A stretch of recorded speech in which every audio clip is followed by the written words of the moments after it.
وہ بھی بڑی اہم ہے. جو صدیق اکبر کی ذات سے متعلق ہے اس لیے بتا رہا ہوں. رات کا وقت ہے، حضور کے گھر کو مئۃ صنادید قریش، علامہ ابن عساکر فرماتے ہیں قریش کے خاندان کے 100 افراد نے ایک ایک آدمی دیا حضور کو قتل کرنے کے لیے. حضور کے گھر کا محاصرہ کیا. اندر نبی ہیں، باہر مشرکین ہیں. اور وہ کون سے مشرکین ہیں کہ ان سب کی امانتیں بھی حضور کے پاس ہی ہیں. اس زمانے میں بینک تو نہیں ہے، اپنی امانتیں حضور کو دیتے تھے، ہماری یہ امانت رکھیں. امانتیں جس کے پاس ہیں اس کو قتل کرنے کے لیے 100 مشرکین ابن عساکر کہتے باہر کھڑے ہیں. آدھی رات حکم آیا میرے محبوب نکل. بھائی دروازے پر کھڑے ہیں. ان سب کا کیا کہنا تھا؟ حضور یہاں پر موجود ہیں اس لیے کھڑے ہیں، نکل. حضور نے اپنے بستر پہ حضرت علی کو لٹا دیا اور کیا کہا؟ یہ امانتیں ہیں انہی کی، مجھے قتل کرنے والوں کی امانتیں ہیں. صبح ان کی امانتیں ان کو دے کر پھر تو بھی مدینے آ جانا. مجھے حکم ہے، میں ہجرت کر کے مدینے کی طرف جا رہا ہوں. درمیان کی جزیات نہیں بیان کر رہا، صرف اشارہ اشارہ.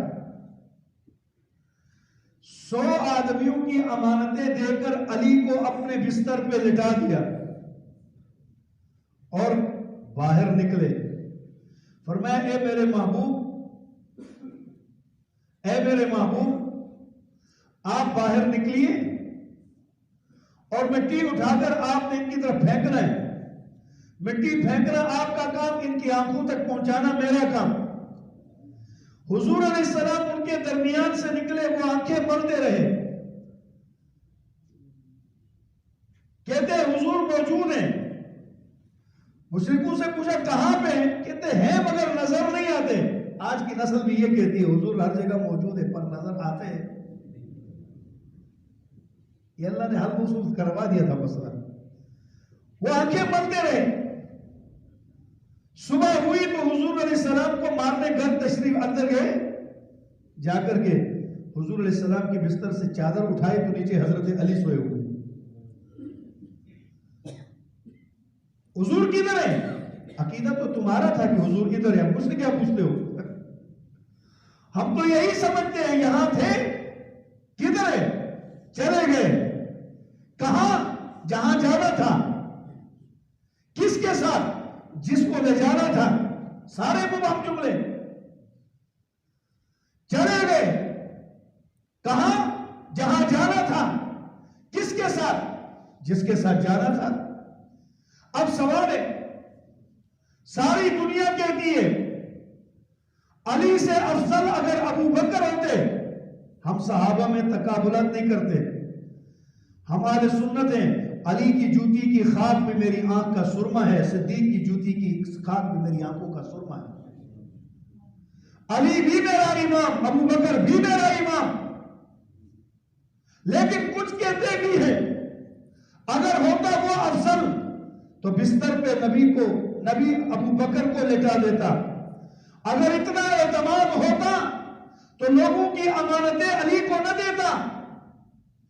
لوگوں کی امانتیں علی کو نہ دیتا، ابو بکر کو دیتا. حضور نے اس رات علی کو امانتیں دے کر سمجھا دیا کہ حضور کے بعد امانت سنبھالنے کا حقدار علی ہے. حضور کے بعد امانتیں سنبھالنے کا حقدار علی ہے.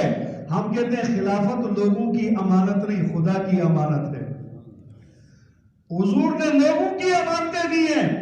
تو اب آئیے رب سے پوچھتے ہیں یا اللہ تیرا نبی اتنا محتاط کہ لوگوں کی امانتیں، قتل کرنے والوں کی امانتیں علی کو دے کر گیا. امانت کا اتنا خیال رکھا.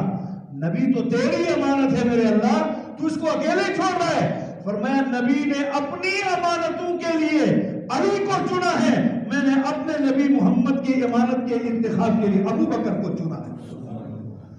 اس لیے لوگوں کی امانتیں علی کے پاس ہے. ہجرت کی رات دیکھنا بڑی اہم رات ہے.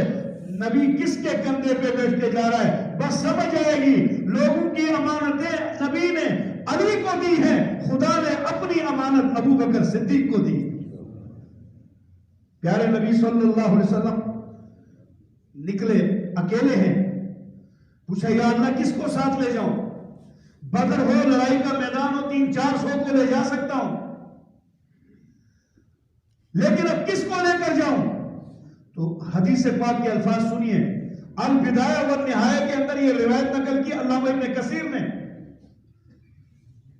تاریخ طبری کے اندر یہ الفاظ موجود ہے۔ رب تعالیٰ نے جبریل کو پیغام دے کر بھیجا، اے میرے نبی آج کی رات بڑی اہم رات ہے، اس میں آپ کو راز میں رکھنا بڑا مشکل کام ہے، اور دشمن سے بچا کے چلانا آج کے لیے بڑے جگر والے کا کام ہے، اس کا انتخاب تو نہ کرنا۔ انسان ہونے کے ناطے کہیں غلطی سے انتخاب جس کا کرو وہ پورا نہ کرے۔ آج کی اس خطرناک رات کے لیے میرے نبی کو حفاظت سے مدینے پہنچانے کے لیے انتخاب میں رب خود کروں گا۔ بتائیں اتنی اہم رات میں جس پر اتنا اعتماد کر کے رب جس کو منتخب کرے، اس سے افضل کائنات میں کوئی ہو سکتا ہے؟ جس کو اعتماد رب پر ہے، رب اتنا اعتماد کرتا ہے۔ یا اللہ کس کو لے جاؤں؟ عقلیں کہتی ہے عمر بہت بہادر ہے، عقلیں کہتی ہے اس میں کوئی شک نہیں، اس رات نبی کی امانتیں لے کر سونے والا بھی بہت دلیر تھا، مگر سارے کافروں کی آنکھوں کے بیچوں بیچ محمد کو کندھوں میں بٹھا کے مدینے پہنچانے والا بھی بہت بہادر تھا۔ یا اللہ کس کو ساتھ کرو گے؟ اب سنیے الفاظ، جبریل امین آ کر کیا کہتا ہے، ان اللہ امرکا، اے میرے محبوب اللہ تجھے حکم دیتا ہے، ان تستصحب ابا بکر، آج کی رات تیری سفر کا ساتھی خدا نے ابو بکر کو چن لیا۔ اب تو نے رات میں سیدھے ہجرت کر کے مدینے نہیں جانا، ابو بکر کے گھر جانا ہے۔ ایک جملہ کہوں آپ حیران ہوں گے، اس کو کہتے ہیں میان عاشق معشوق رمزیست۔ آج تو عشق معشوقی کے لوگوں نے مجازی واقعات پر عاشقی معشوقی سیکھنی ہے تو ابو بکر سے سیکھ لیں۔ شاعر کیا کہتا ہے، میان عاشق معشوق رمزیست کرامن کاتبین ہم خبر نیست۔ کہتے ہیں عاشق اور معشوق کے درمیان میں کچھ ایسے اشارے ہیں کہ لکھنے والے فرشتے بھی نہیں سمجھتے یہ کہ کیا ہے۔ حضور علیہ السلام ابو بکر کے گھر کی طرف گئے، تاریخ اس جملے کو لکھتی ہے، آب زر سے لکھنے کے قابل ہے۔ ابو بکر کے دروازے پہ گئے، دستک ابھی نہیں ہوئی، دروازے کے قریب گئے، دروازہ کھلتا ہے، سامنے ابو بکر کھڑے، دروازہ کھول دیا۔ صدیق تجھے پتا تھا میں آ رہا ہوں؟ کہا یا رسول اللہ اس دن آپ نے کہا تھا کسی دن شاید ہم بھی ہجرت کریں گے، ہمیں بھی مدینے کی طرف کسی وقت بھی حکم۔ اللہ کے نبی اس دن سے آج تک میں نے رات کو سونا حرام کر دیا، کہیں ایسا نہ ہو آدھی رات میرے نبی کو میری ضرورت پڑے، میں سویا ہوا ہوں، میری وجہ سے میرے نبی کو انتظار کرنا پڑے، اس لیے ہر رات جاگ کے انتظار کرتا ہوں شاید ابھی آ جائے، ابھی آ جائے، چونکہ ابھی جاگا ہوا تھا، آپ آ گئے، اب حکم کرے میرے لیے کیا ہو۔ چلے مدینے کی طرف چل رہے، مدینے چلے گئے، میں سارے واقعات پھر نہیں سناتا ہوں۔ مدینے گئے، راستے میں جب چلتے چلتے ابو جہل نے دیکھا، ابو علی نے کہا وہ تو گئے۔ ابو جہل نے فوراً اعلان کیا حضور کو جو پکڑ کے لائے گا اس کو 100 اونٹ انعام دوں گا، زندہ لائے یا قتل کر کے لائے۔